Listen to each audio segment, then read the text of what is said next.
Hi folks, welcome to our Saturday Night Live on Friday night. Just Frick has a scheduling problem. Anyway, tonight's topic is table saws, or anything else you want to ask. And this is our primary fundraiser for our Purple Heart Project, which is something we started 10 years ago, where we bring in combat wounded veterans and we treat them to a week of very intense, emphasize intense, hand tool woodworking. The idea is to teach them the skills required to build a piece of furniture like it was 200 years ago. So we cover sharpening, everything is done freehand. Sharpening, sawing, planing, dimensioning lumber, dovetails, through and half blind, mortise and tenon, all the stuff that you would need, or all the skills you would need to combine any of those skills into building a piece of furniture. Anyway, we do it 6 times a year. Thanks to John in Florida, we're doing it 7 times this year. One of those is going to be a intermediate drawer making class for 12 wounded vets alumni who qualified and won a spot. That'll be the first week of October. We've just completed class number 36. 37 will start will begin the 3rd week of September. We've had approximately, give or take 1 or 2, 250 wounded soldiers from 5 different countries. We cover all their expenses, travel, housing, we feed them. They're here for 6 days and we send them home with, in US dollars, about $4,000 worth of premium tools. And thanks to Jack Lane and the Bench Brigade and its many members, we have a bench custom built for them and delivered to their home. And we've delivered over 200 benches, I believe. If Jack's on tonight, I'll get him to give me an update on that. So, fire away your questions. Please donate. Actually, what we ask you to do is reoccurring payments, which, whatever amount it is, a monthly reoccurring payment. It makes it so much easier for us when we can kind of plan, okay, we've got this much coming in. Our cost to do this each year is approximately, 2 years ago was $350,000. I don't know what this year's coming in at. I just know how expensive food has gotten.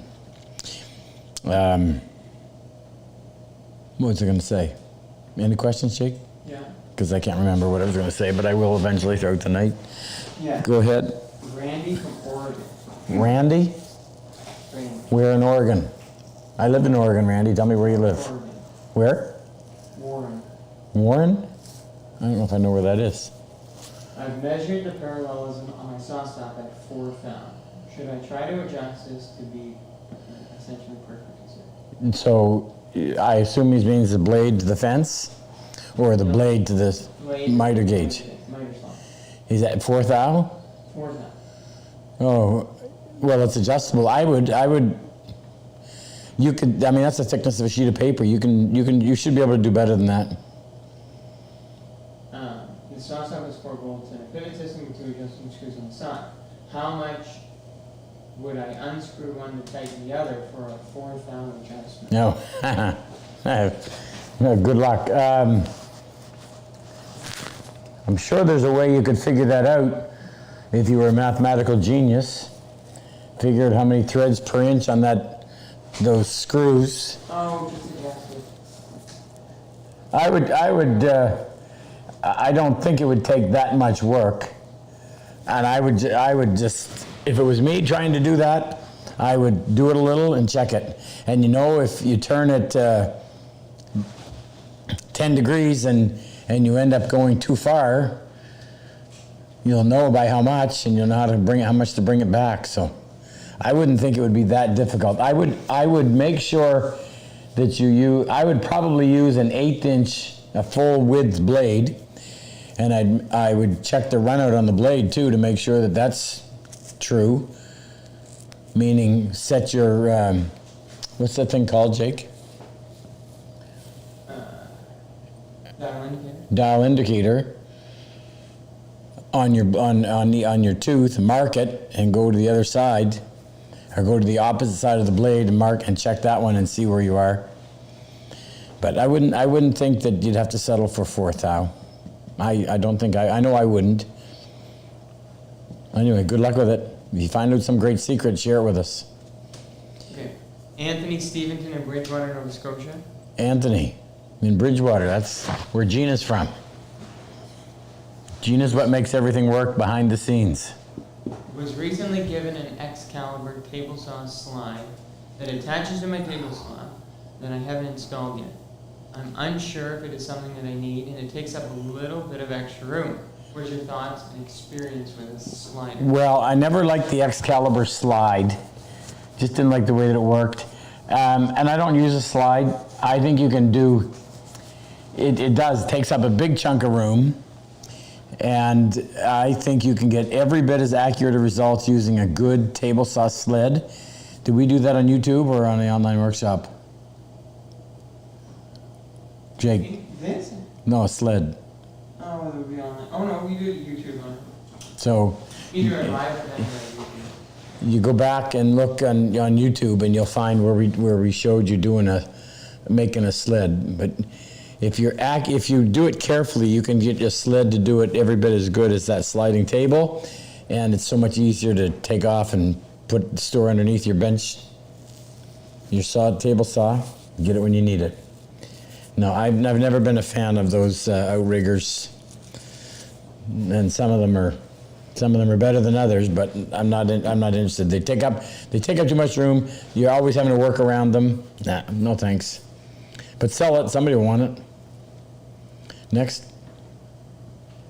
Pardon my voice. I've had 3 weeks of laryngitis. I guess. John Herzog. Hey, Sean. Oh, hi, Sean. That's down in Australia. Oh, John? John in Australia. John in Canton, Michigan.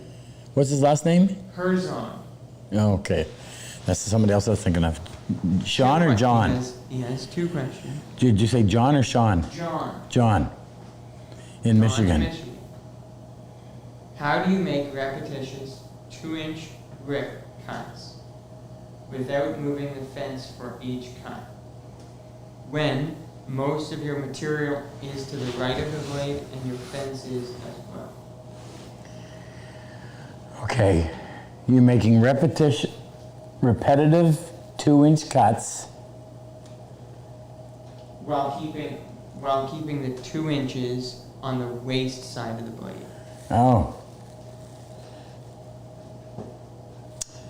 Why, any idea why he's wanting to keep the 2-inch on the waist side? Typically, the good piece is on the side of the fence, between the blade and the fence. So how would I make... It could be, he said 2 inches, I don't know why. How would I do that? Unless he was using a wide piece, and it would be easier to have the mass to the right of the blade and ripping off the 2 inches as it goes. I would use the miter gauge. Use the miter gauge and put something on the miter gauge so that you. I'm gonna grab my miter gauge. Jake's having to do double duty tonight, so he's over there at the camera, not. So I would put my miter gauge in the slot. I'm thinking as we go. And I would clamp something on here. I would clamp something on here so that when I set my board, yeah, what? Take your miter gauge, clamp something on the face of it, have it set so that this is 2 inches from that side of the blade. So put it in place, adjust your fence so that your board is touching right here, and then you can take this out, make your cut. Put this back in, set your board in so it's touching here, bring the fence over to it. That would be the way that I would do it. And I would think that would get you pretty accurate. Try it. And then tell me why you want your 2-inch piece to be on the left side of the blade. I'm curious about that.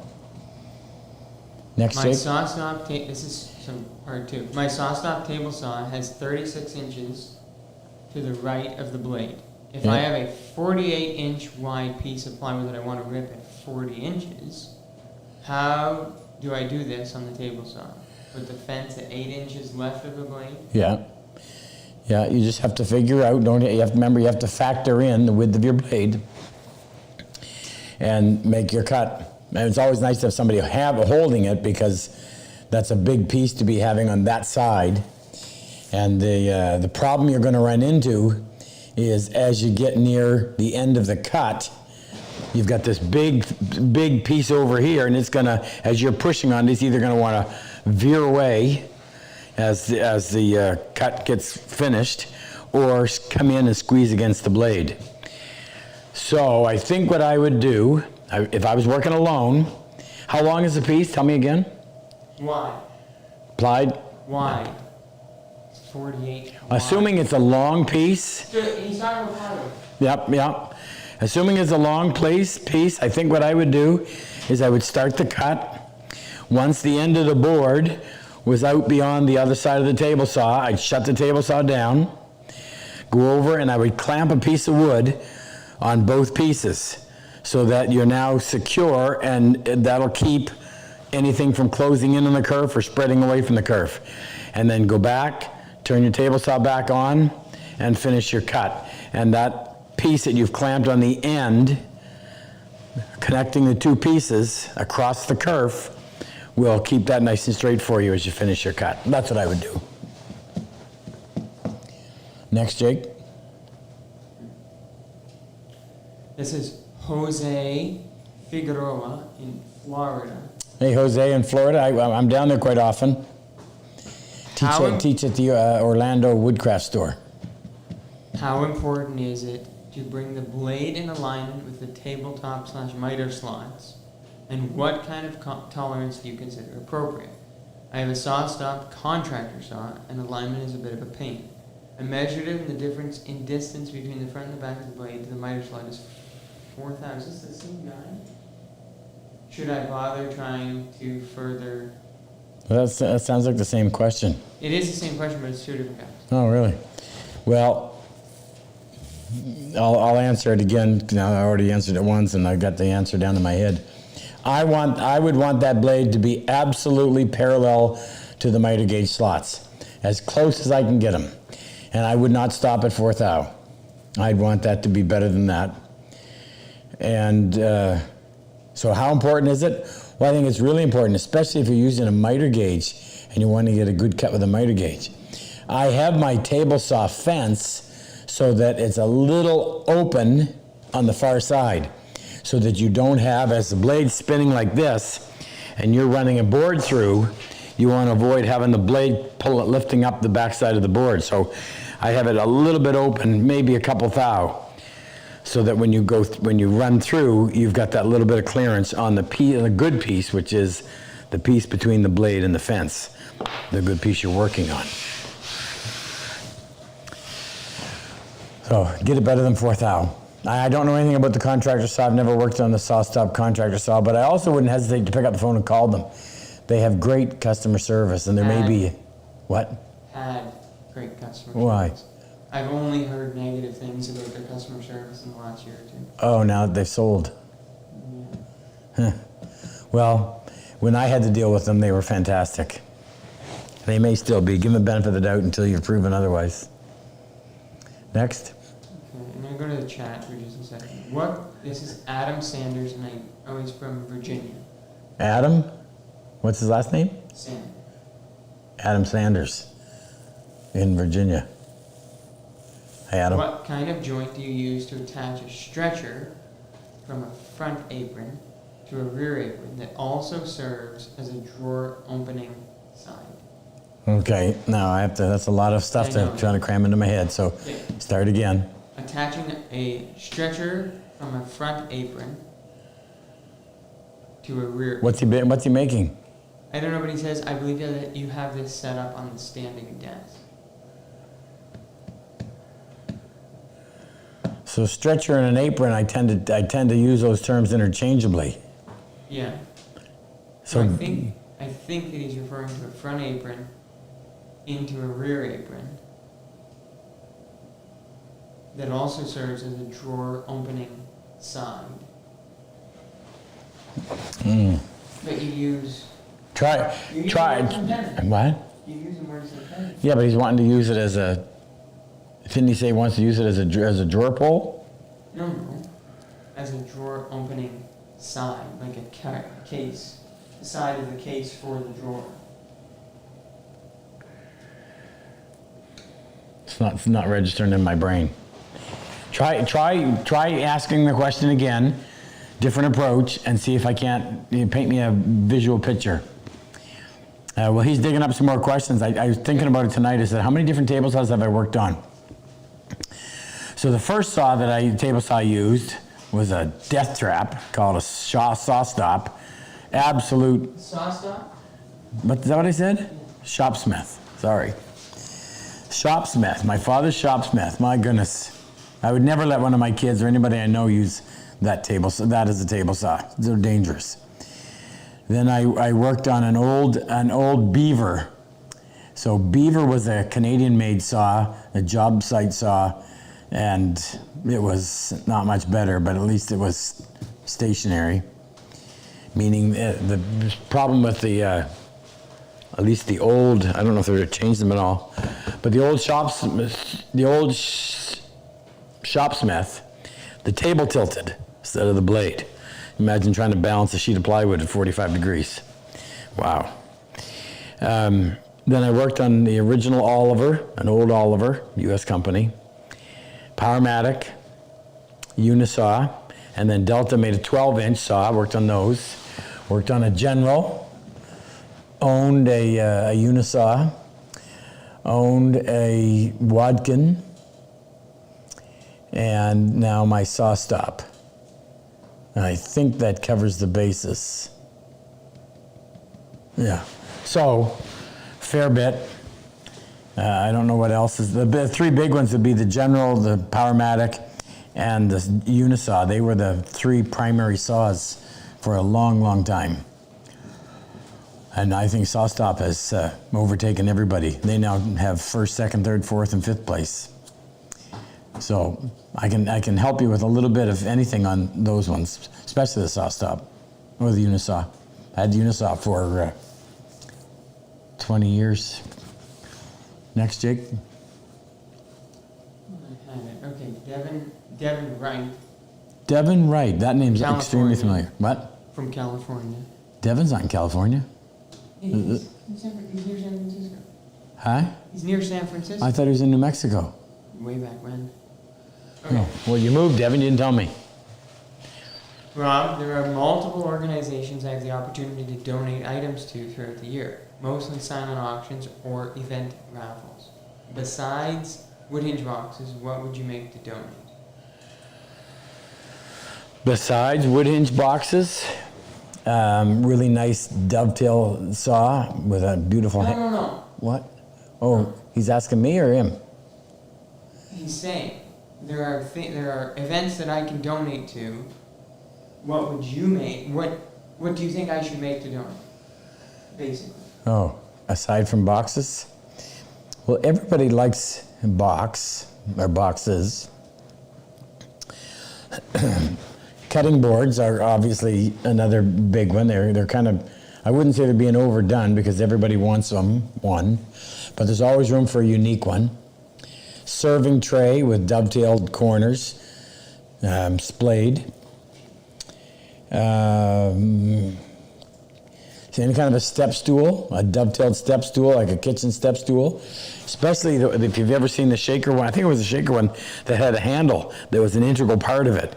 So you actually used the handle to pick it up. So it had a long handle. You would pick it up, and that you would also use that to steady yourself as you stepped up onto it.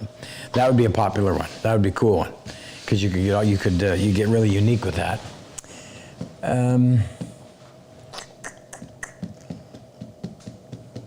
Think of stuff around the kitchen.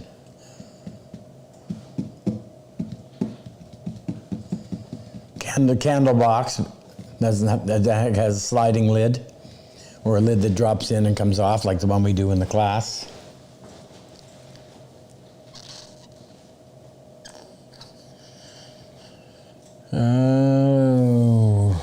course, any kind of a small bookcase or even a shelf. Like I'm going to do one out there. Jake, do you remember the name of the guy that donated all the books? I wish I could remember. Shoot. We have a fellow, if you're watching, thank you. I apologize for not having your name at my fingertips. He's donated several boxes of woodworking books. Oh, well. And we're trying to put together a little library for when the vets are here, for anybody. And I'm going to make a very simple bookcase. And it's just going to be a big fat U. So it'll have two dovetailed uprights and a bottom. And I'll figure out a way to fasten it to the wall, maybe a small cleat underneath, but no top. Just open at the top, makes it easier to set stuff in. But so a bookcase like that. We have, this is the next project we're doing for a YouTube video.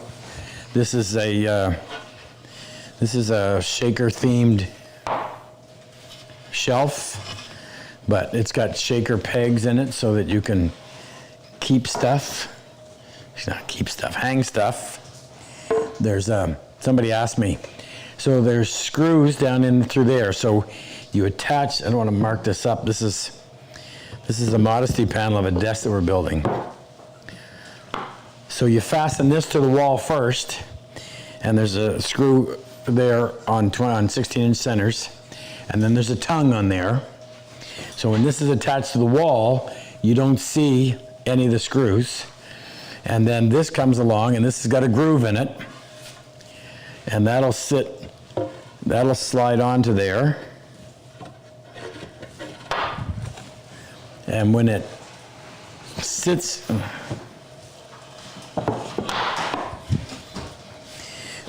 into the groove,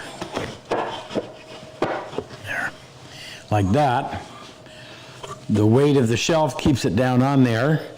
These keep it from falling forward, obviously, and it's nice and neat. So you can do something like that. Here's the, who's this step stool going to, Jake? I'm embarrassed to show it. Alan Cole.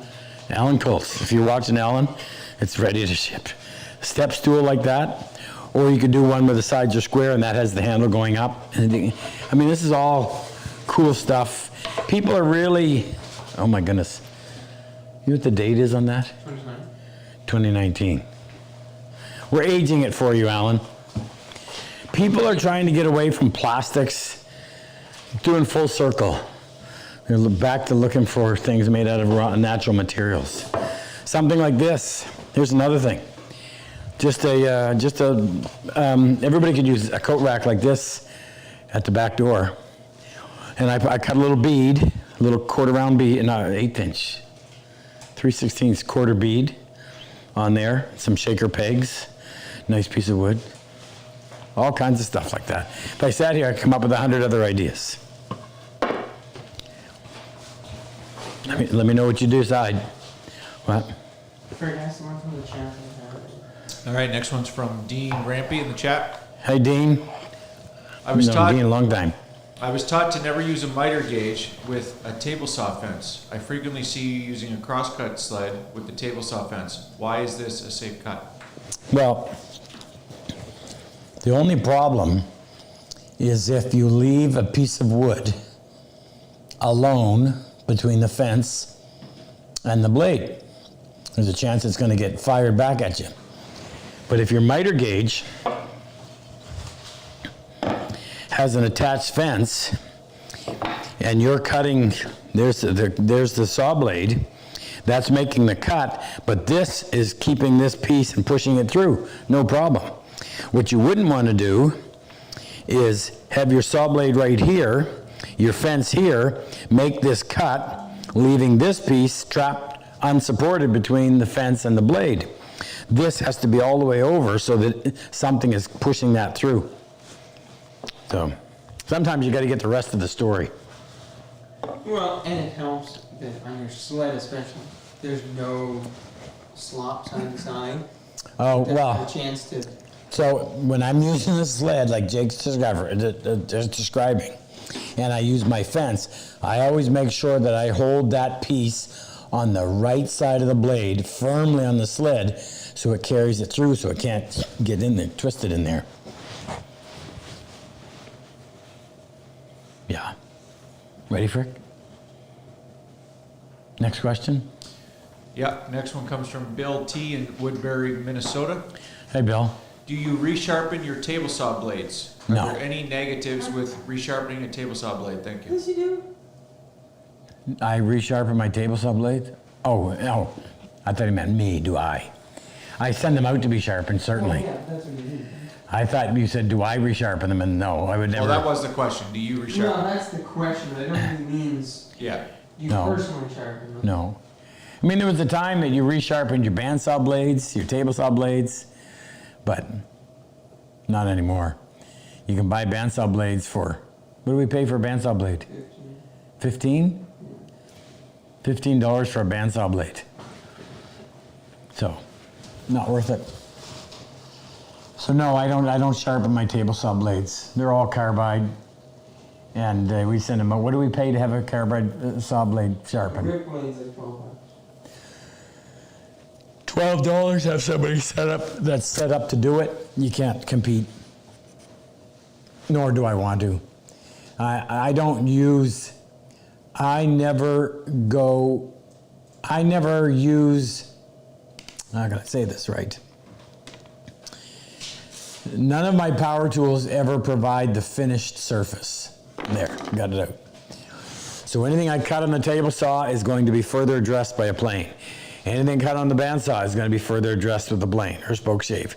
Anything that comes off the jointer or the thickness planer is always going to be addressed or final finished from the hand plane. So for that reason, as long as I get a decent cut, you're never going to get, I don't care how good the blade is, you're never going to get what I would consider to be a finished surface off a table saw. Next, Rick. Next one comes from Jimmy Sinawaski. Yep, Jimmy. I know Jimmy. Other than the safety feature, what makes a SawStop any better than a good cabinet table saw? Hey, Jake, can you take the camera off and we show them? We'll do a real sales pitch, huh? All right, Jim, I'm gonna give you a really good going over on what makes the SawStop so good. Give Jake a second to dismount the camera.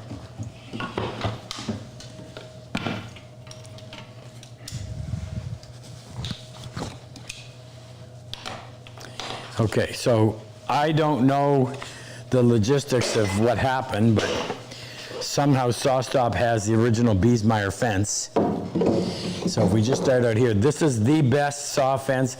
All those saws that I told you I worked on, almost all of them had a fence, a jet lock if it was on one brand, all kinds of fences. Nobody made a fence like this. This is the best. It's rock solid. You lock it back here, it doesn't move out here. You can replace these sides if you need to. You can raise and lower it, you can do everything you need, but it's extremely simple. So it has a great fence. SawStop has, of the cabinet shop saws, SawStop has the biggest table. So what does this measure? Now this is the professional, no, the industrial. So it's 44 by 30. I really like the fact that the blade, now I've worked on both, that the blade tilts away from the fence. Big advantage. That is an accessory, and I really like that outfeed fence. So up here, oh no, we can go in here as well. So they now have a shroud. So the dust collecting on a lot of the saws is just, they would stick a hose to the cabinet and it was just a hose sucking air on a big, huge cavity. The hose follows, it comes, this is actually an afterthought. This piece was put in to make this area smaller, to increase the velocity of the air, to do a better job of grabbing the dust as it's coming off of the tooth. So, really good job. I think their splitter is really good. I like the way that it comes in and out easily, the way it's adjustable. Of course, the safety feature's a primary one. Hardly ever get any amount of sawdust down inside your cabinet. This does such a great job at dust collecting. I don't know why that's there. That's the one thing I don't like. Now, if we come over here, let me get my stool so I don't have to. Now, I found this out after I took delivery of my first saw and I dropped it off the trailer, and it landed on a concrete floor and flipped upside down. Next day, when I was not quite so mad at myself, I tore it all apart to see what I wrecked, and I didn't wreck anything. So inside here, on Unisaw, on General, and on Powermatic, I think all of them, to transfer power from the motor to the arbor, they use 3 matched belts. And they're short V-belts, they're really stiff, and you had to buy them matched. And it took a lot of torque just to turn the stupid things. They did that to provide increased grip so that you wouldn't be having the motor spin and the belt slipping. So these guys instead use a serpentine belt, just like on your car, which is nice and flexible, but because of all those little ribs, Show them how easy it is to turn. it gives you all kinds of traction. I like traction. If you look in there, you can see how the hose follows, the dust collecting hose goes from the port right up to. The trunnion, this part, is super heavy duty. It had to be because it has to absorb all that impact and shock when it gets tripped. So that was a big deal. The top, we've talked about several questions tonight about aligning the top with your blade. So on a good saw, you've got to be able to take your top and get the blade parallel to these miter gauge slots. And on my Unisaw, there were 4 bolts. There was one underneath here, here, here, and here. And you would loosen all 4, and then you would sit there and just play with it and try to get it lined up. Well, that was a pain in the rear end. So what these guys did is they have the same 4 bolts, but then they've got a centering pin here and 2 horizontal adjusting screws on either side. So you loosen the 4 main bolts, and then you simply back one off and advance the other. So you're taking everything and you're pivoting it like this until you get it perfectly lined up. So it's a great system for getting that extremely accurate. I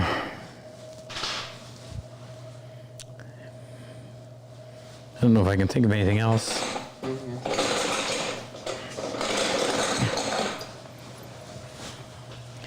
It's the safety feature are the very first time anybody in my shop, the guy that used to work for me, tripped it.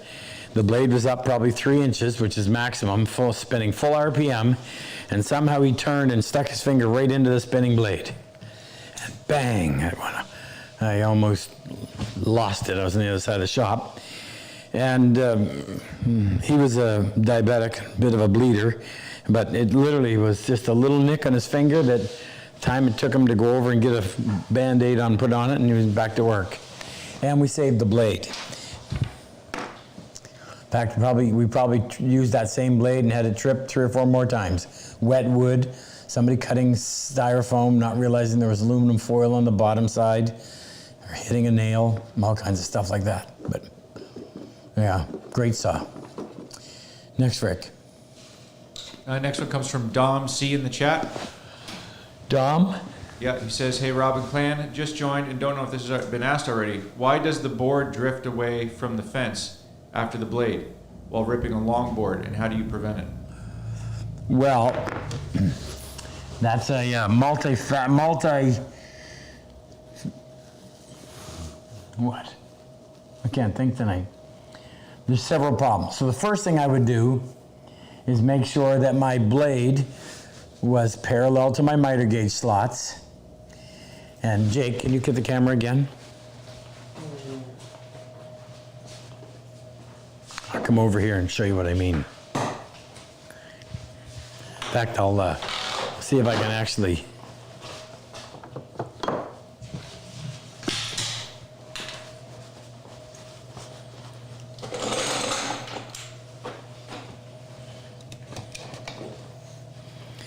So I got to make sure that my blade, these are called miter gauge slots, and that blade needs to be parallel to them.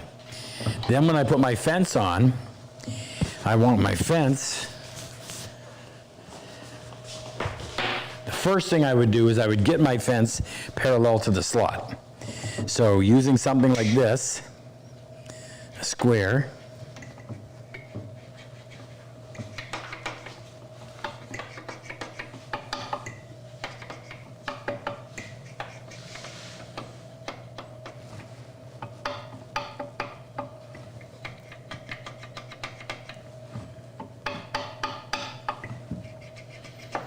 okay, and then I would come over here. Ooh, this is, oh yeah, it's just making contact. Let me see. So I don't feel it here. Let me, actually that's what I should have done, is just pushed it like that.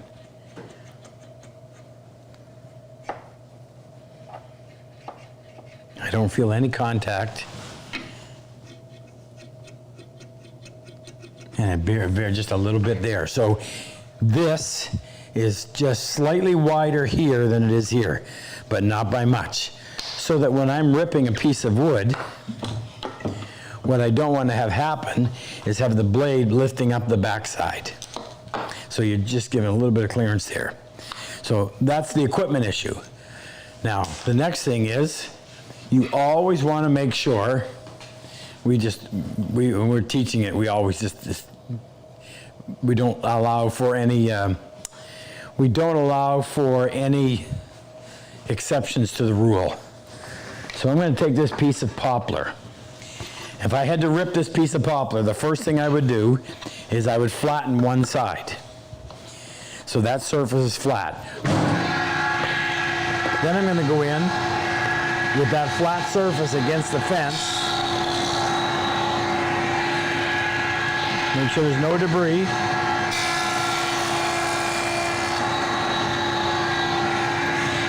I'll do it till it's clean.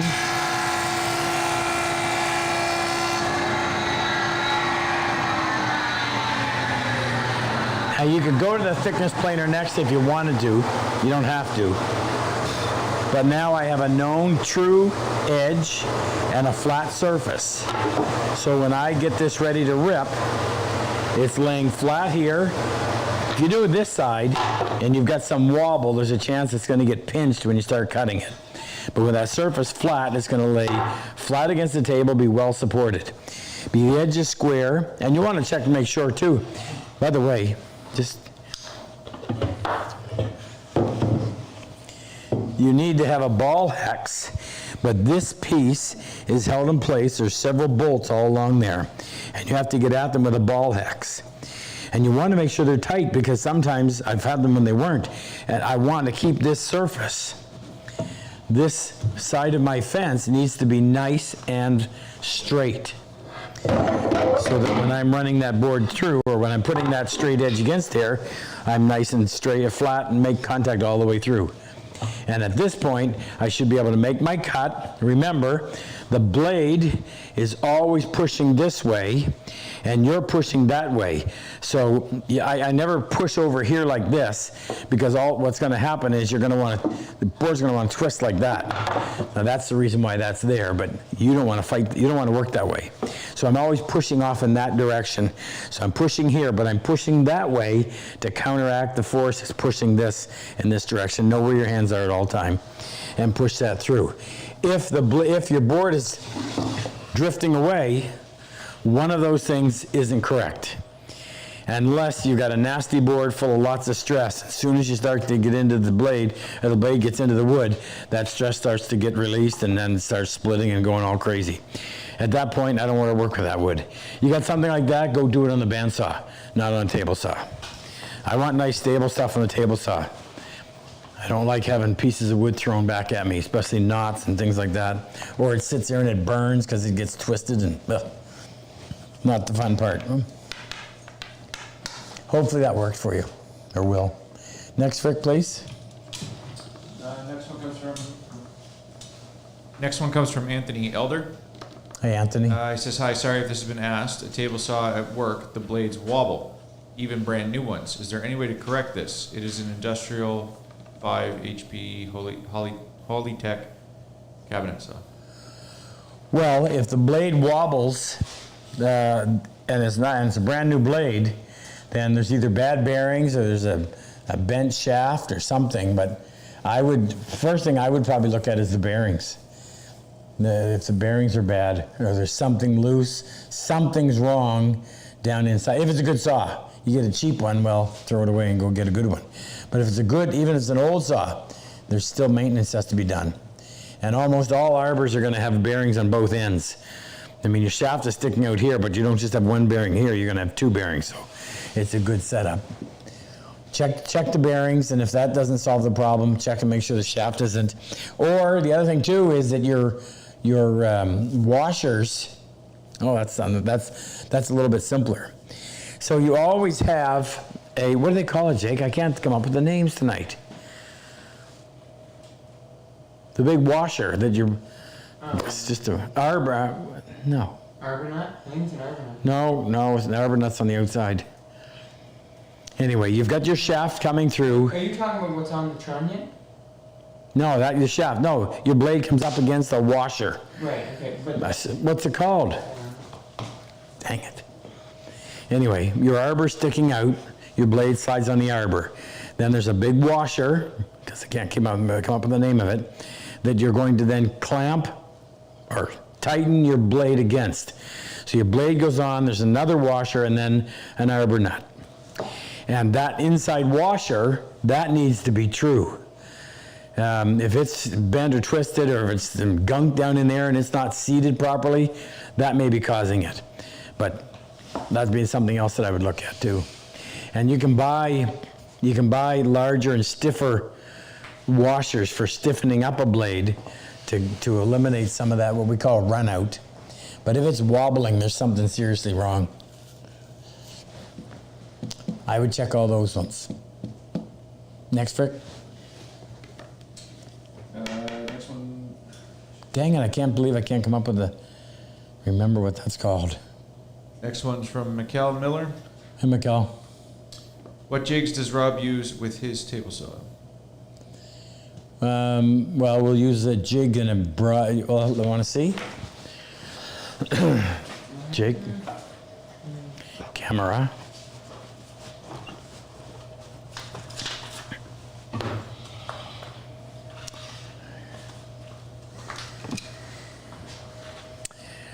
So, SawStop's a great saw, best saw. Lousy miter gauge. Piece of junk. So I've got an old General. That's the one I use with it. So that's considered a jig. And I'll put whatever space or whatever auxiliary fence, thank you, that I need on there. Easy to access through there. I use the saw fence that comes with it. This sleeve goes over my fence for a couple reasons. If I'm cutting something tall, there's 4 threaded, we did a YouTube on this as well. If I was going to be cutting a tenon on the end of this, and I want lots of support here so I can run that through. If I need to cover part of the blade for whatever reason, this is my sacrificial piece, and it can be easily replaced.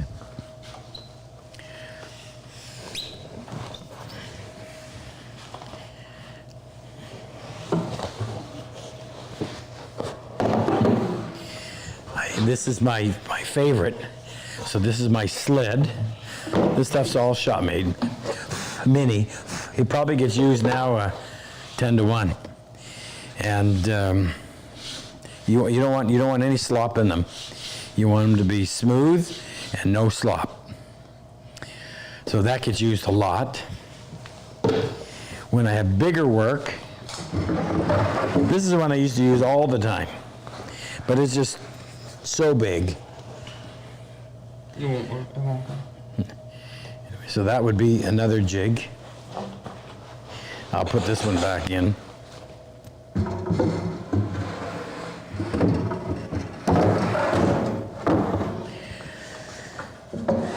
I have a sled that cuts at a 45. You can see. Doesn't get used a ton. That's for case miters, right? Yeah, I'm sure you're doing a chest of drawers and you want to miter the case. Use something like that. If I'm wanting to reinforce a flat miter with a spline, this sits down over the fence like so, and then you have your miter in here and you run over your fence. I use a rip blade then, so I get a nice square bottom kerf.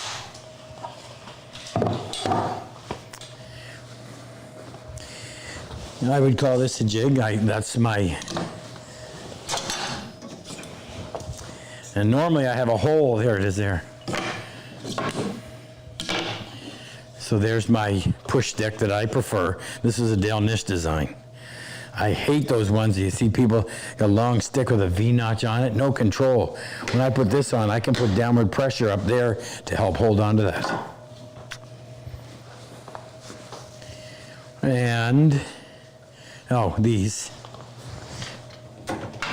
come in handy. It's a plastic feather board, but with those magnets on there, you can't move that. And that's really good. We got a couple of those, and we got some smaller ones as well. And I think that is it for table saw jigs. Next, Rick. Next one comes from John Borden. John Borden, would he be in Oromocto? Jonathan Sidney Gordon. Hey Rob, what's the best way to clean your table saw top? Call Al.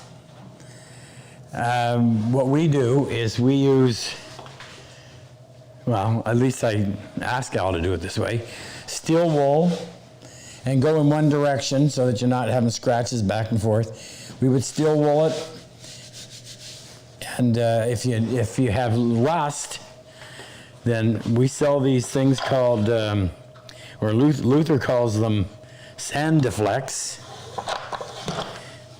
That's not what they're called. Where are they, Jake? I don't know where you put them. It's a little block. It's made out of rubber, and it's got silicon carbide abrasive in it. I don't have any here for some reason.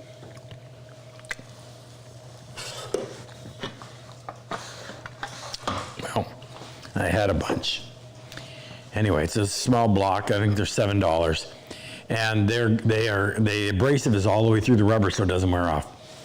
And that's ideal for taking any kind of mark off your table saw. And then we've always used paste wax. After you've cleaned it all up, paste wax, let it dry, and then buff it off. And when there's no resistance, and do the fence as well, and do in the miter gauge slots. When there's no resistance, it's so much sweeter running a board over your fence than having a bunch of resistance. Well, that's it. Next, Frick. And there's stuff to pick up at RPC. Sid, whenever you're coming down next. I was supposed to go there yesterday, but I got there too late. All right, next one comes from Phoebe's Ideas in the chat. Phoebe's Ideas. That's the username, yeah. Hi Rob, would you ever remove the riving knife to make a cut? The only time we take it off is if you're going to do if you got to drop the board down on the blade. So you're not wanting to cut all the way through. You know, you're for whatever reason, you're starting your cut in the middle of the board and continue out, you have to take it off then. But other than that, I almost always, I get irritated if I see the boys running the saw without it, because it is the single best defense against kickbacks on the table saw. Next, Rick. I'm running out here. Are you? We'll open it up. Ask whatever you want to ask. How many people are on? Friday nights. Another one from Bill T. in Woodbury, Minnesota. Hey, Bill. What is your best choice for an all-purpose table saw blade? Brand, number of teeth, kerf, width, etc. Thank you. Okay. Are we still using those ones? Yeah. Well, let me show you. I took my wife out on the Sea-Doo tonight for a 40-minute run before the class, and my glasses blew off my shirt and are gone, so getting used to this new pair. Where is it, Jake? So normally you look in my shop and all you're ever going to see are the red Freuds. And I think they're a great blade and appropriately priced. We went to a vendor show 2 years ago? 2 years ago. And we met the guy that has the company Ridge Carbide. And they're somewhere in Midwest, I think, Kansas City. And you know, he asked me to try them, and I said, "Yeah, I'll buy them. Don't give them to me. I'll buy them so that I don't feel obligated to say anything." So that's what we've been using for the last 2 years, and no complaints. Now, you asked one. I don't use one. Combination blades. Combination blades don't rip really well. They don't cross-cut really well.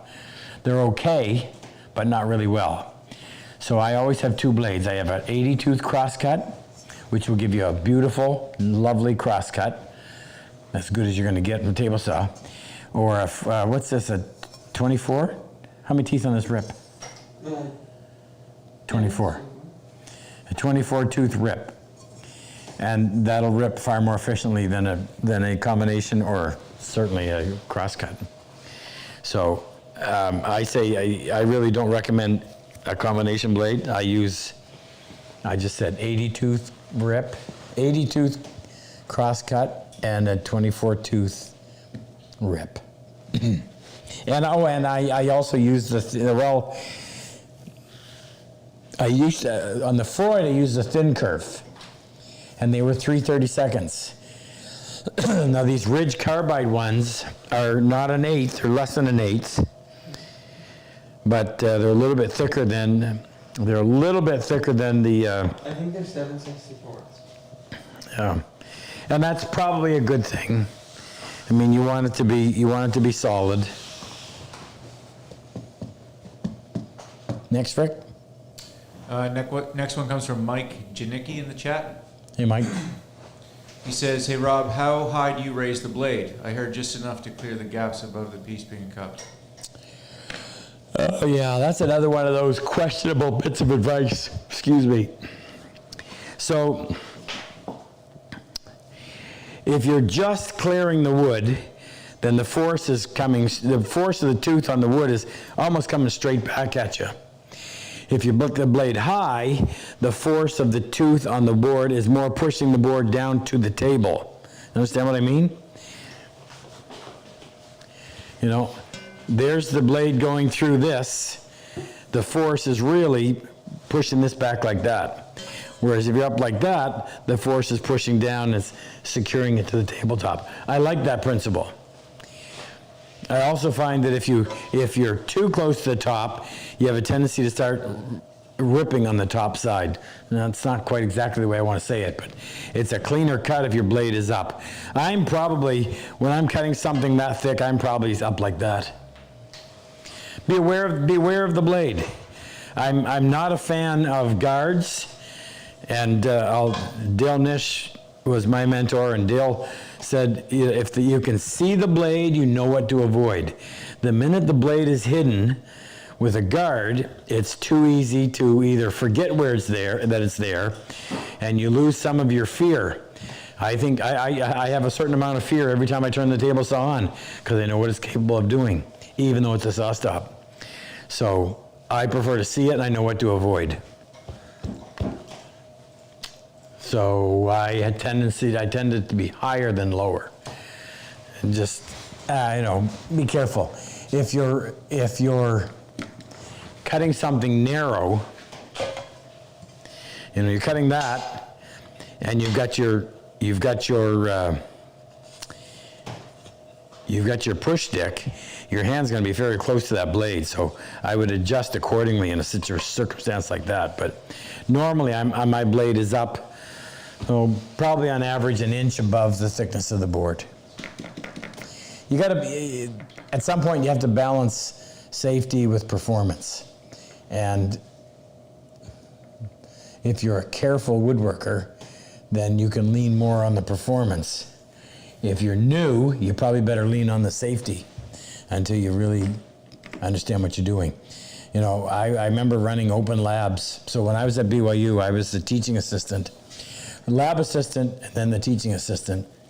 So it was one of my jobs was to supervise the shop being used by anybody during these periods when they could come in. And it was open to the public if they were auditing a class, just to be able to use the machines. And new people in there in particular, the minute something happened around the table saw, they would pull back or let go. Now the blade has the wood and it's going to send it wherever it wants faster than you can get out of the way. So you got to show it's who's boss. Don't back off. Always know where the blade is and where your hands are. Buy a SawStop, my goodness. For as many accidents as occur because of table saws, SawStop is without a doubt your best bet. Worth saving the money to buy. Next, Rick. Next one comes from Andreas Betterman from Perth, Australia. Hey, Andreas. I have a friend named Carl Prawl down in Perth. Actually, he's in Kalgoorlie. How do you avoid chipping? Chipping.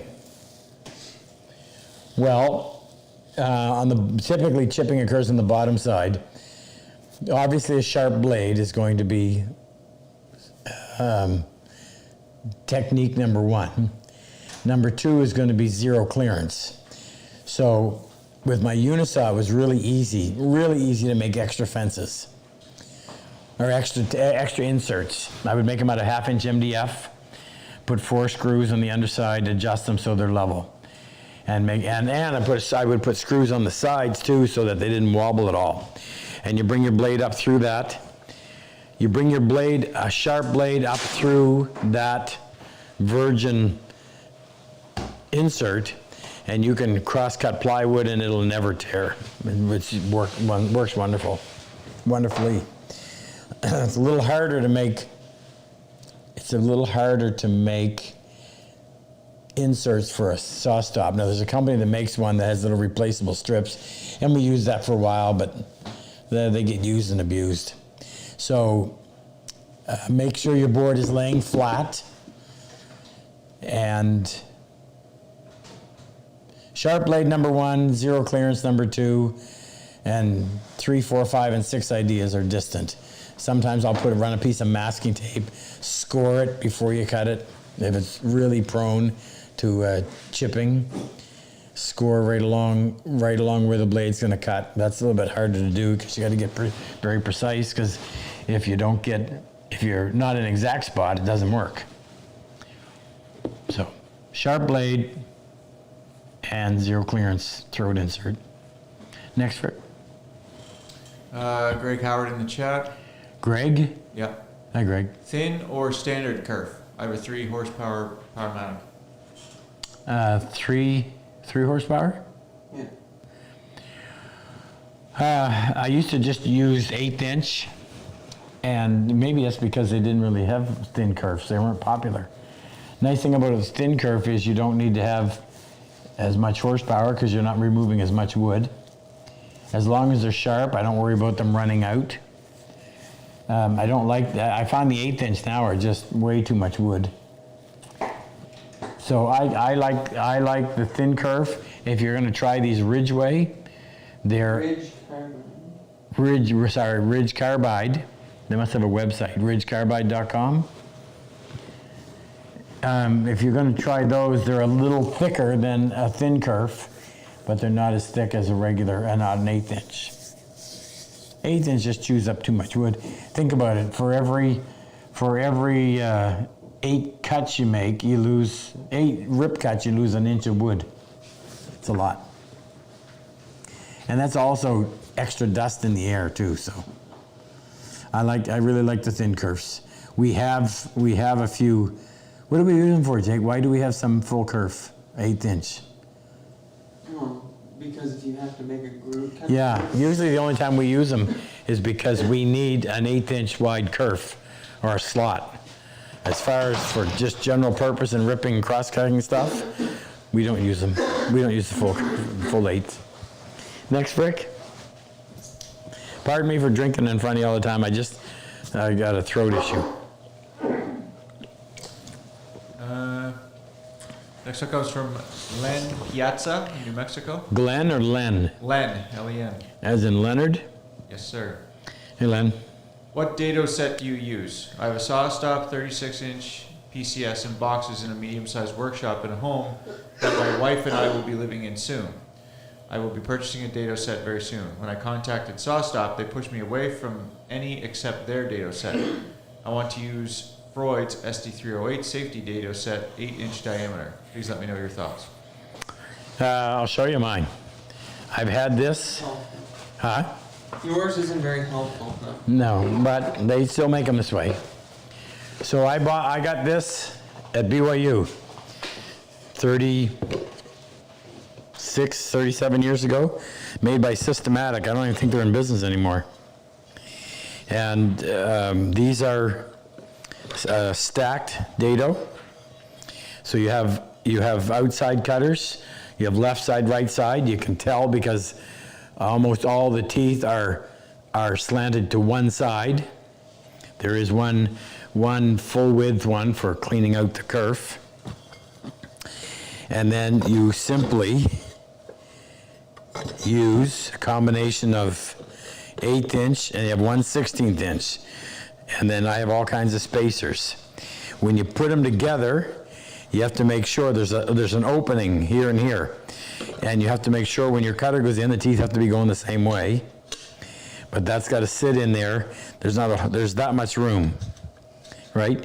Because they're carbide teeth, so they stick out beyond the saw plate. So there's got to be allowance for that. So you got to make sure you stack them properly. There are dado sets where it's a wobbler called. I don't like that, wouldn't use them. So the stack, now there's safety ones, and the safety ones have a shoulder behind, so it limits the amount that you can take out. There's a shoulder behind the tooth, so it won't allow the tooth to dig in a great amount. I've never used them. I'll show you what I mean, because I think Freud has shoulders on there. No, they don't. Huh? I've got rid of all of them. Oh, you did? Okay, no, I don't have it. I don't know if you can buy dado sets that don't have the shoulders on them anymore. But I would, yeah. This definitely the stack over the wobbler. And other than that, you definitely want carbide. And the 8 inch is standard. So if you're using a SawStop, you have to make sure you buy a cartridge for an 8 inch dado. It compensates for the difference in the diameter, and it has a wider block because it's got to be able to grab or jam into the entire width of the dado, whether it's an 1/8 inch or a 3/4. And everybody that has a table saw should have a dado apparatus that they really like, because that's something that would get used a tremendous amount. Next, Rick. Next one comes from Jeff Adams. Hi, Jeff. He says, as a hobby woodworker with a small space and budget, and a cabinet saw is out, what do you recommend?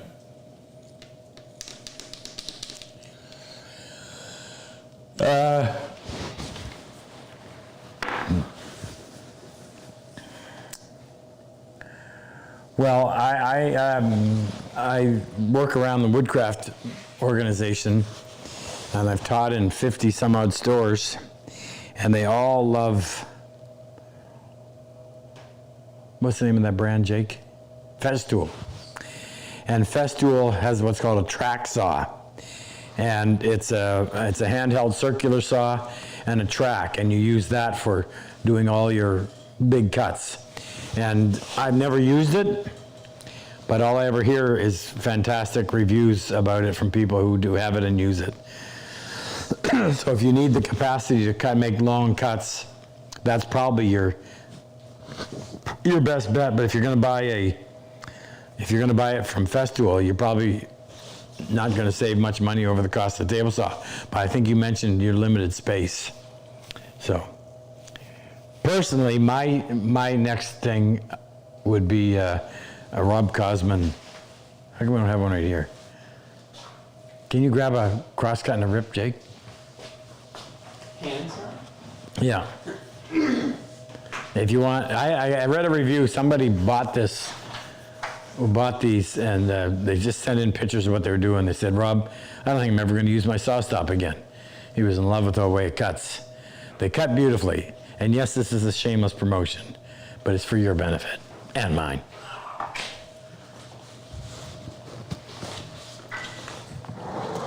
You could also use a bandsaw, but like I said, if you're just interested in hand tools, cute. So there's your 9-point crosscut. The blade's a little bit thicker than a normal one. And there's your 7-point rip. And they will cut fast and smooth and amazingly straight. And that's a function of the fact that there's only 0.03 of an inch set per side. So instead of it creating a great big wide kerf that allows the blade to wobble about, this doesn't. Has just enough for the blade to get through, won't allow it to slide one way or the other. Makes a great cut. So that's an option if you're in a small shop. Next, Rick. All right, next one comes from Buddy Spieth. Hey, buddy. How do you make the runners on your table saw sled so there's no slop? Well, I use a wood that wears well. I think I've got Babinga on one of them, and I start by having the bottom side planed flat and the edge jointed, and then I shoot it so it's smooth and finished. Then I've only got one side to work with, and then I'll use my table saw, and I will get it so that it's really close, meaning I'm creeping up on it until it almost has to be forced in. And then the easiest way to do it is to use a big long shooting board. So I have lots of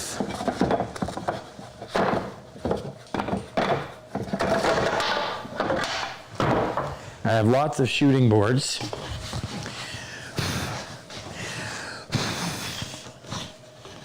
I don't want to make a mess on this.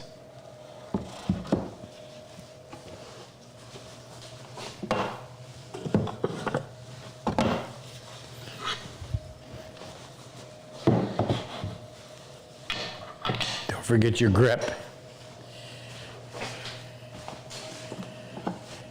And if that was going to be my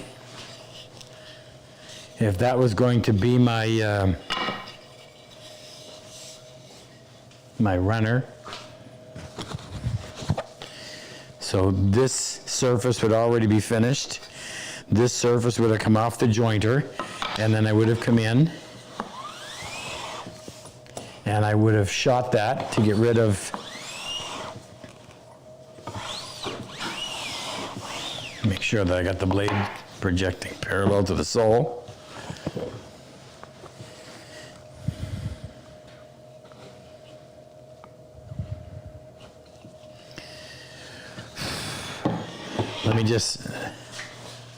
Let me just snip off the end of this so it's not so sharp.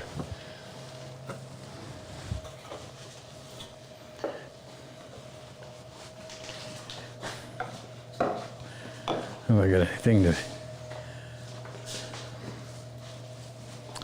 trying to find something to, huh? It's not here, it's out in the other room.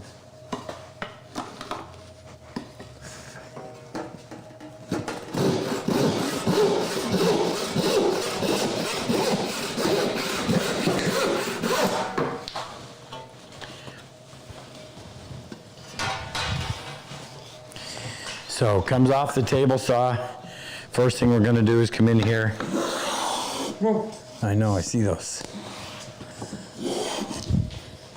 And that's nice and clean. That's come off the jointer, so I gotta come in, I gotta get rid of the jointer marks. Now I'd go over the table saw. Let's do it.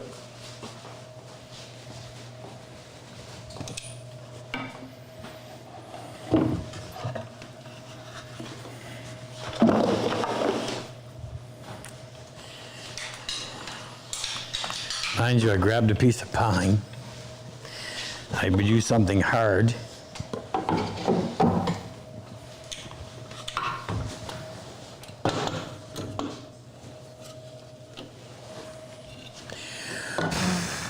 So these are 3/4. They're a big 3/4. So I'll start with the fence at, just under 11/16. Nope, the side door.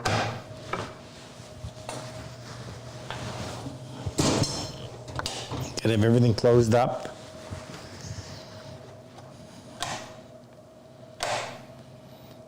Wait for the green light.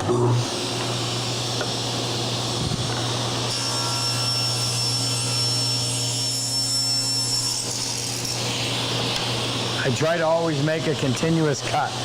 In other words, don't stop partway through. Gives the blade the chance for the blade to do a little wobble. Now, still has to have quite a bit come off.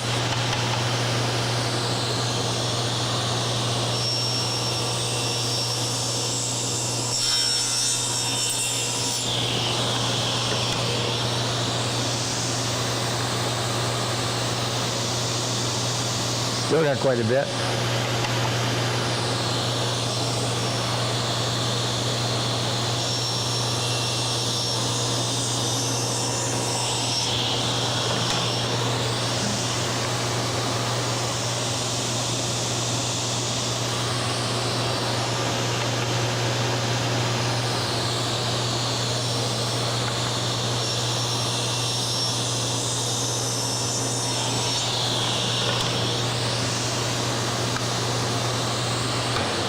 All right.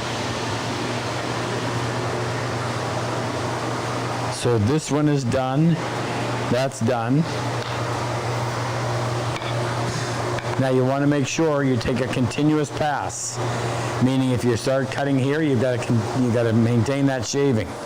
If not, then you're going to lose the parallelism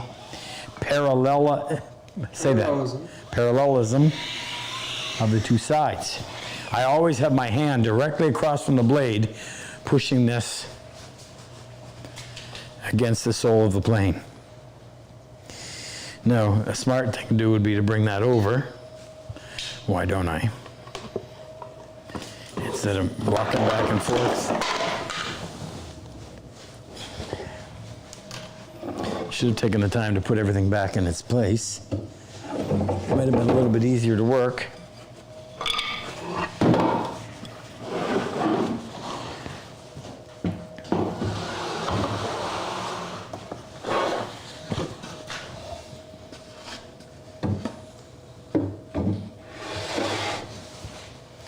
Nice when everything has its spot.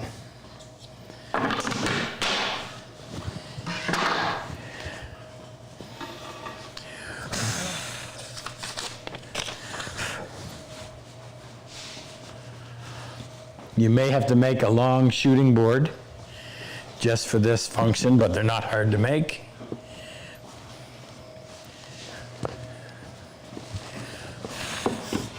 And even if you only use them once, they pay for themselves. Okay, this is the side we're working on. Now, when you're doing something long like this, make sure that your board's not in here, because as you get toward the end, you're going to lose it. It's going to snap over on you, so I've got to have it sticking out a little bit beyond. Remember, I'm pushing the board against the sole of the plane and right across from the blade so that I maintain a continuous shaving. I'm gonna flip it over and make sure I'm not making it tapered on the top. I'm not. Shoot, that's the one that should have been on the bottom. What am I doing here? It should have been like this. I'm gonna keep this straight.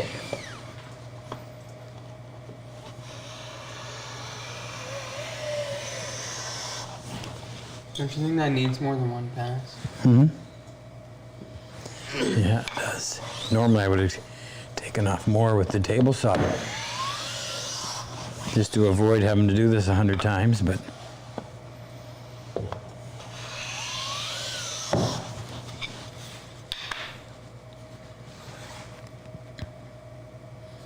that's still way off. Let's make another cut. Make it cut and just check.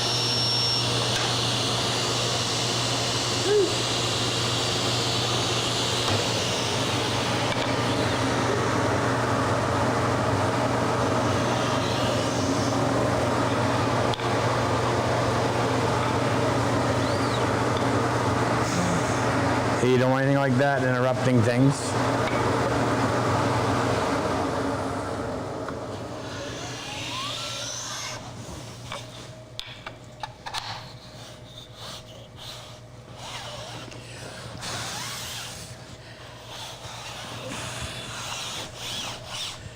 No slop. There's a little tight spot right there, and sometimes that gets banged up. And if you had to, I'd come in with a file and just kind of break that. Might be a little bit of a burr right there, because right here, it works fine. And as soon as you get right here, it just gets. Check the piece. Should leave marks Yeah, it does. on the side. Yeah, I can see it.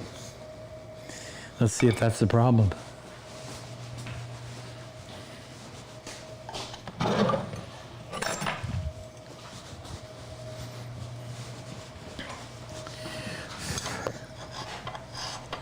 Shouldn't you file out? All right.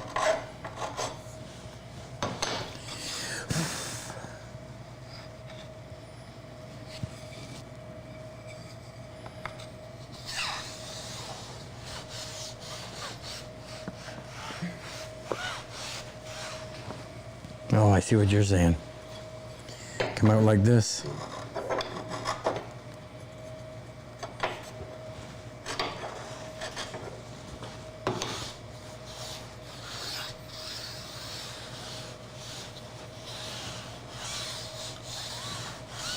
I'd leave that. That's how you do it. As I mentioned, you want a hardwood, something that's going to wear well. Or wear, yes, wear well, not wear out soon.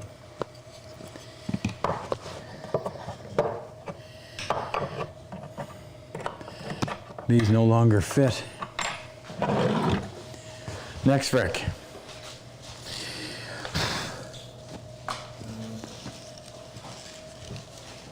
John, next. Hey, John. What aftermarket table saw miter gauge do you recommend? Aftermarket table saw miter gauge.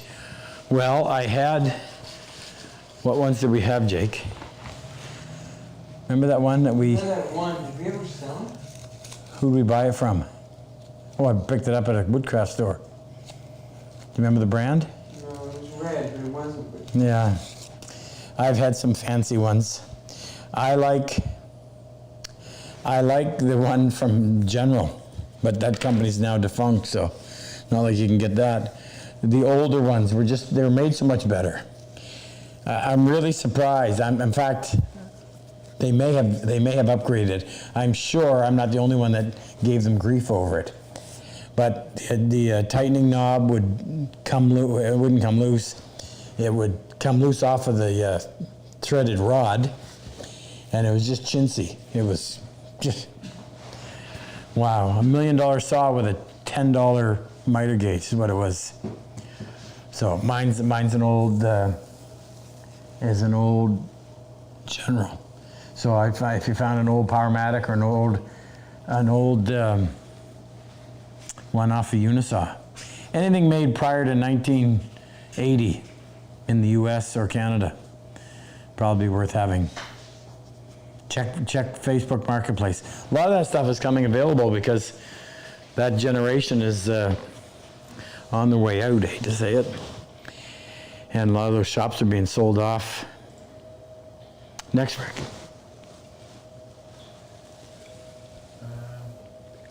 Next one is from Jason L. in the chat. Have you ever used a panel saw? If so, what would be the advantages over a cabinet table saw? Yeah, so I've used an Altendorf, which was an amazing saw. And that was before all the, well, no, that one was computerized. Everything was digital on it. But would I want that in my shop? No, don't need it. If you're making repetitive cuts, yes. What did they do? The fence was all, you would just type in where you want the fence set at. You want to cut a 4-inch board? Well, it'll set, the fence will come over and stop, and you're probably 4 and 3 zeros. And it could go, and it could come back, exactly come back. In fact, I remember Ron, who used to take care of SAIT, Southern Alberta Institute of Technology, and Ron's passed. He would set the fence and take a nickel and stand the nickel. Toonies won't stand. Set the nickel like that against the fence and then push in, and the fence would go zzz, and it would go out there maybe 4 feet. And then he'd hit return, and it would zzz, and it would come in. Well, it didn't knock it over. It would stay right there. But that fence, you could also turn the saw on, and that coin didn't fall over. It was $75,000 saw. What do you expect? For $75,000, you can get an awful lot of good equipment. And it has a built-in table slide that actually is all very precise. But, you know, unless you're building cabinets, I don't know why you'd want it. I think that SawStop is a perfect saw, with the exception of 2 things. Miter gauge sucks, and I do not like the insert. And all because of that dip in the back. I just got to figure out a way around that.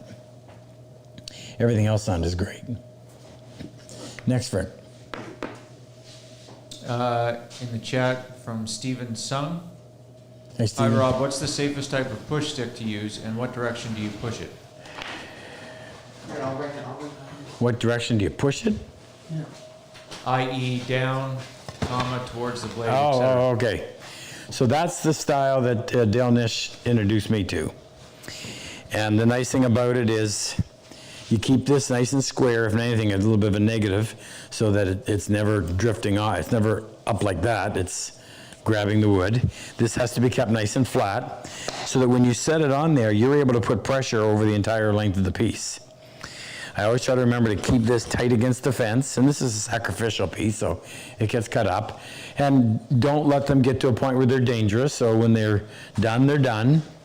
I like having that hole in there because I can get a good grip on it. And I push down, and I keep it to the fence. But usually what I'm doing is I'm behind the blade, I'm pushing like this, and making sure that stays tight to the fence, and at the last second, I let go so I can cut through the blade without touching it. That's the style. It's the best I've found. I've seen lots of them, but that's what I like. Every once in a while, one of the boys in the shop will make a dozen of them. Next, Rick. We did a YouTube on that too, didn't we? Yeah. Shoot, I shouldn't be leaning on this. Next, Rick. Rick doesn't have one. Don't really have any. Yeah, you're out? So one was sent in from Luther. Can you discuss how to set up a good table saw dust extraction system? We have a half an hour? Well, what can I tell you? I'll tell you a little bit about it. I don't know how well I can answer that. You want to avoid 90 degrees. So it's all about fluid mechanics, so I'm not even going to pretend to know anything, but I will promote Oneida in New York. They actually have a service that you buy your dust collector, they'll help map it out for you because you've got to reduce. It's all about speed. You've got to keep that air moving in order for it to carry the shaving into the sawdust and not drop it somewhere. I'm just going to give you little bits and pieces, I think of them. We spent the money, Jake, how much for the automatic blast gates? Over 300? Over 300 for the whole thing? Well, what do you mean the whole thing? It's just that yellow piece, isn't it? Well, there's a blast gate, but each blast gate has to be equipped with a remote. Each piece of equipment that you want it on is probably $200, and then it's another $250 or $300 for the dust collector itself. So an automatic blast gate, we've got it so that when you turn on the saw, or the thickness planer, or the jointer. They're nice if you're lazy. Yeah. And they also force you to use it. And it opens up the gate so that you're getting dust collection there. And when you shut the saw off, it continues to run for a little bit so that any residual stuff is taken care of. SawStop does a really good job of encompassing the blade so that instead of sucking dust just from the entire cabinet, they're going right to the source. Now they do make overarm dust collectors. We have one over there. So when the boys are cutting MDF or plywood, they'll use it because you don't get anything in the air. You're sucking from the bottom and you're sucking from the top. But as far as the unit that's sucking from the bottom, SawStop has a flexible hose. The shroud stays right with the blade as it goes up to 45 and back to 0. And they make it now so that the actual opening is directly on the bottom of the blade. So your blade's spinning like this, and it's bringing sawdust down and then throwing it off the tooth. So it's grabbing it right there at the source, and they make the area where it is small, so it increases the velocity of the air, which does an even better job of picking up the dust. And you can't trap, you don't want to be blowing it outside without some way of allowing that air to come in. You're creating a vacuum, that's going to be hard on your dust collector.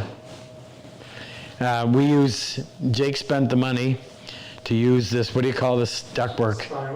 Spiral ductwork. Spiral pipe. It's heavy duty. Depending on how big your dust collector is, and some companies will tell you have to use the spiral stuff, because if your dust collector is too powerful, it'll collapse the stuff that most people use, which is the ductwork that you get for in your house doing your central heating, air conditioning. And as I mentioned, you don't want 90s, you want big sweeps. So instead of having the air turn, all of a sudden goes 90 degrees, that's so hard on the flow. So, Jake, can you show them a sweep? Yeah. We had a lot of this stuff custom made. I'll get Jake to give you some examples. The sweep, this one? Well, this is a Y. Yeah, we do. Where? Right over here. Oh. So there's a 90-degree sweep. So if that was the other ones I'm talking about, this would be over right about here, because the inside here is really tight. Just doesn't flow well. And anytime you can avoid the 90s and just do it even over a bigger space, it's even better. It just helps with the flow. There's a good there's a good sweep. I can't get way over there. Oh, okay.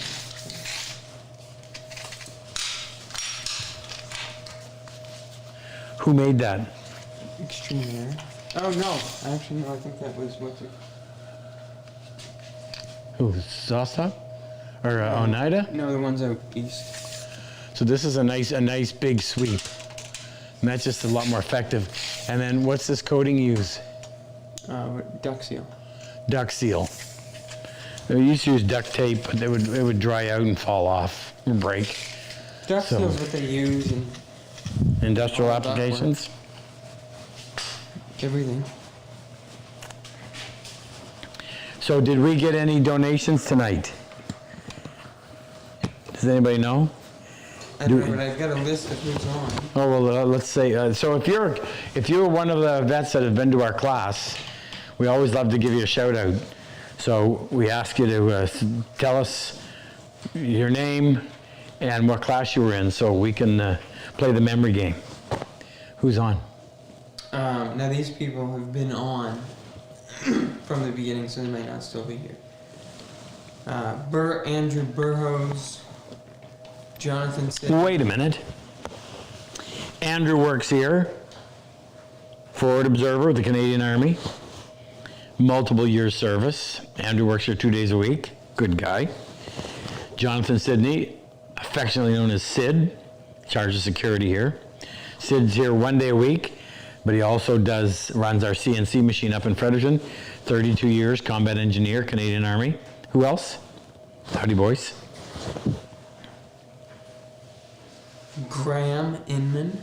Ah, Graham. What did he just send us? I don't know. I can't remember. Oh, wait, did he send me the MASH trivia book? Could have been him. Yes, it was him. And he sent us the Seinfeld characters?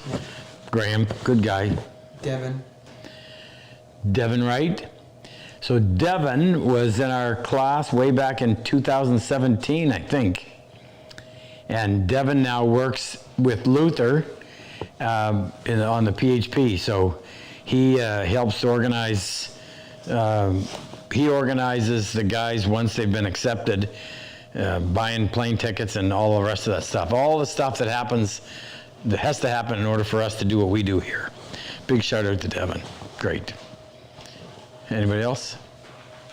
Michael Miller's on, as always. Mike, the first time we ever had a father and daughter team. Now they didn't come at the same time, but Mike came first. He was combat wounded vet, and then he blue chipped his daughter, and she came the next year. And that was great. And she cut better dovetails than he did. That's hard to swallow. But then you should want your kids to do better than you do. Her name is Tori. Next, Omar is or was here. I'm not sure if he still is. Omar Milan. Yeah. Omar, right behind me. This is Omar's dovetail. Seriously wounded Marine EOD, and excellent craftsman. I was shocked at how well he did. Not how well he did considering his injuries, how well he did compared to everybody else. Fantastic. And he's helped out too. He was at a woodworking show representing PHP down in Texas about a year ago. Howdy, MR. Michael Delvoye. Michael, I saw your little note about me getting old. Tiny's up early. Tony, did you see the Instagram, brother? We got this number 5, it finally came through, including the box. So we have a little display in the classroom. We try to create a little bit of an ambiance. We haven't done much yet. But I have a great big plank of pine, 4 inches thick, 3 inches thick on the wall. And along the top, I have all the bedrocks from the number 2 right to the number 8. I thought, well, on the bottom, I'm going to put another tray, and I'm going to get all the Stanley Baileys, the number 1 right through to the number 8. Well, I had everything but a 5, the most common plane there is. Didn't have a 5. And Tony said, I got one for you, mate. So Tony sent us one that was in the box, made in Tasmania, I believe. We just arrived. We did an Instagram of it, and it's up on our wall now. Thanks, Tony. You make me feel complete, brother. Who else? Dominique, fantastic craftsman. Another severely wounded Marine EOD. He and John Hayes, I owe John a phone call now that I remember that. Was John on? No. Omar, Dom, and John all ended up in Walter Reed at the same time, all three Marine EODs. And Dom's craftsmanship is impeccable, fantastic. Where was he in the pecking order of the drawer making? Third. Was he? I think he was third. Number one? What? Kyle were really close. He and Kyle were? Yeah. Really? Yeah. Kyle probably paid him to make it. Who else? Danny. Danny Bell? Yeah. Danny Bell. Danny Bell's a Chinook helicopter pilot with the 160th Night Stalkers. Great guy. Just a great guy. Fantastic craftsman, and now a professional woodworker. Made Jake's table that's still sitting over there. He made the table part. Jake's doing the base. It started 5 years ago. Table's up in his office. Beautiful piece of work. Pardon? We'll get there. We will. Ralph Sutton's on. Ralph Sutton. Ralph was here as my assistant a couple of months ago, and Ralph also works with Luther in the PHP team and making this big engine run. Thank you, Ralph. Mark Smith. Mark Smith. Mark was here. Mark was here. Mark actually worked for us, I don't know how many years ago, and did a lot of help when we were renovating over there. And then Mark came as one of our PHP alumni, PHP students last class? Or the one before? Was it Bo's class? Who? Mark. No, Mark was here in May. Oh, Mark was in May. Buddy, Mark's in Ontario. Anybody else? Yeah, Nanya. Nanya. So we get these newfies from all over the place. And Nanya was memorable. He actually lives in British Columbia, Canadian Army, from Newfoundland. Big guy, big happy guy, great guy. Taught us how to speak Newfoundlandese. Next jig. That's it? Well, awesome to hear. Great memories whenever you guys shout out and I get to think back on you. Frick, any more? David Rose in the chat says, "Hey Rob, do you think that you are less careful around SawStop blade because you know it will stop if you slip?"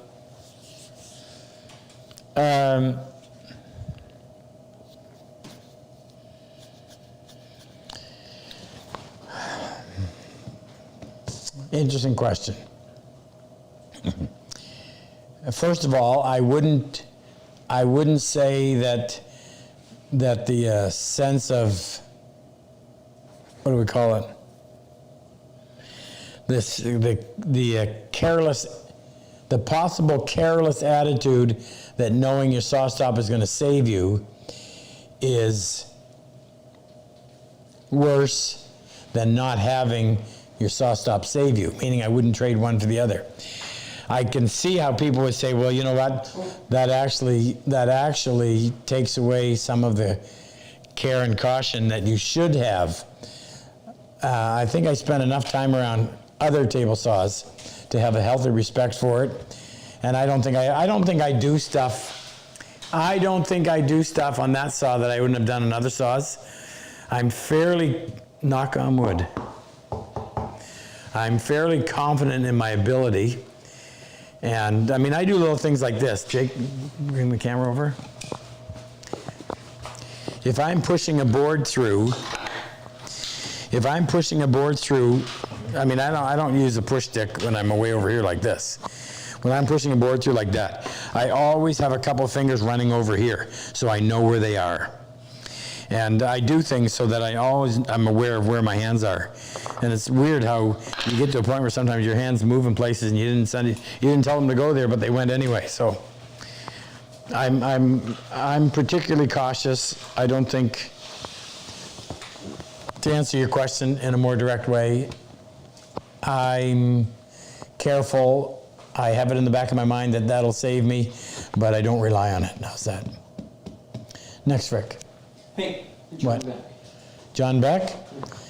Vietnam era John Beck. Howdy, John. Also known as Santa Claus. Not that Santa Claus, but known as Santa Claus in his own circle. And he's down in, where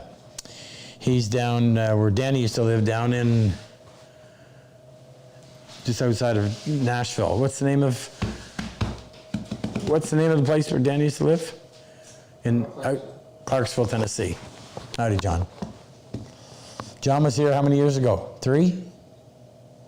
Sat right in the middle. Well, kind of in the back middle. Still see the white beard.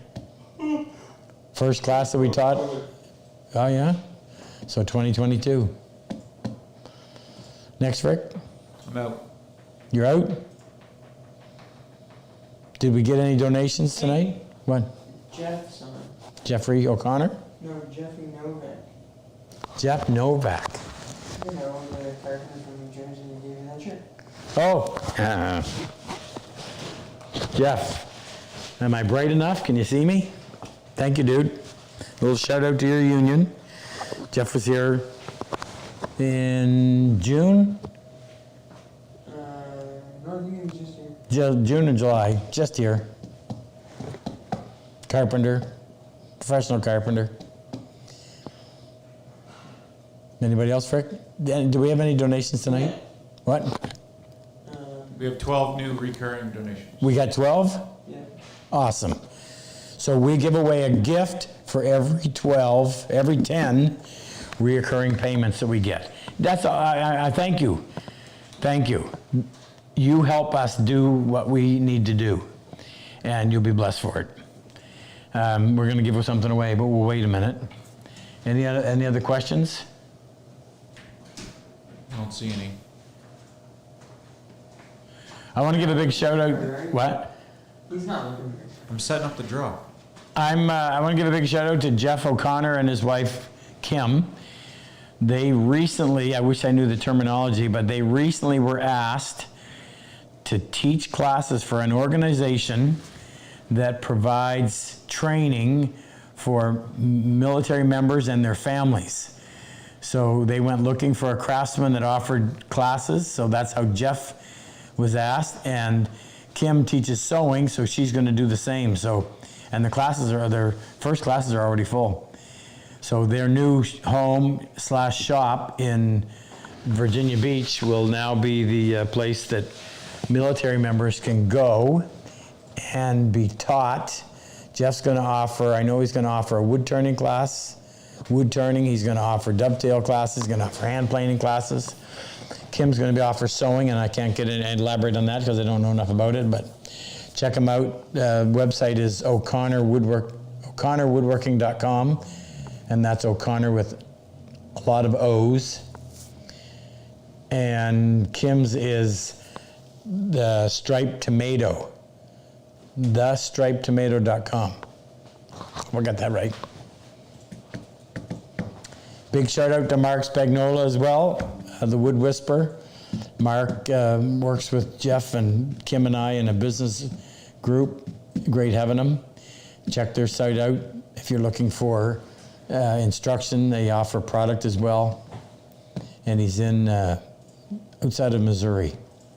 We were there. Big thank you to Mark and his wife, Nicole. They helped us do a fundraiser there a year ago. And I think we raised $25,000 for PHP. He hosted it at his shop. It was awesome.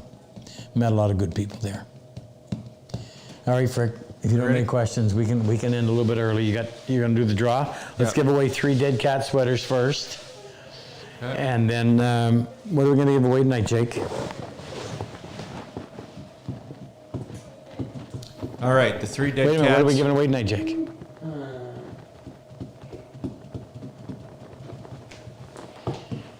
Dovetail saw?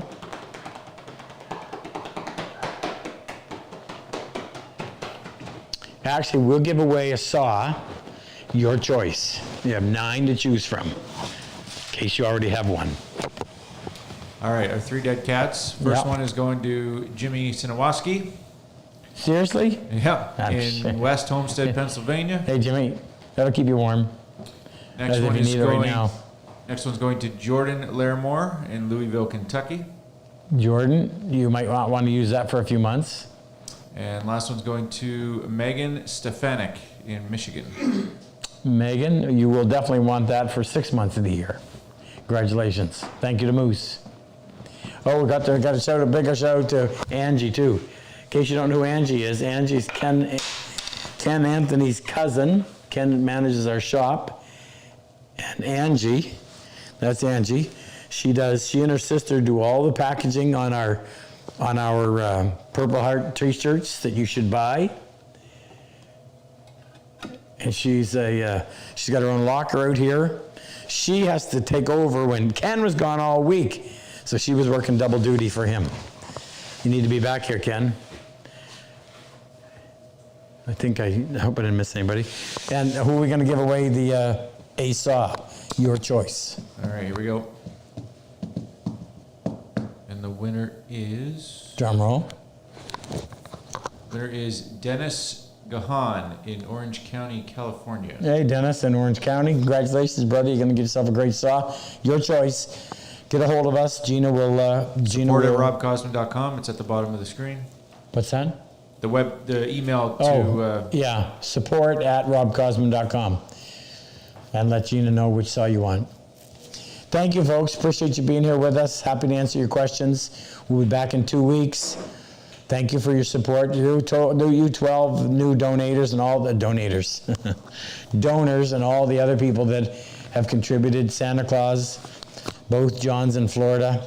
The list is getting nice and long. We couldn't do it without you. The vets certainly appreciate it. If you can only be here to see what happens in a week, you'd be amazed. It really is life-saving. That's all I can say about that. We will see you in 2 weeks. Thank you again.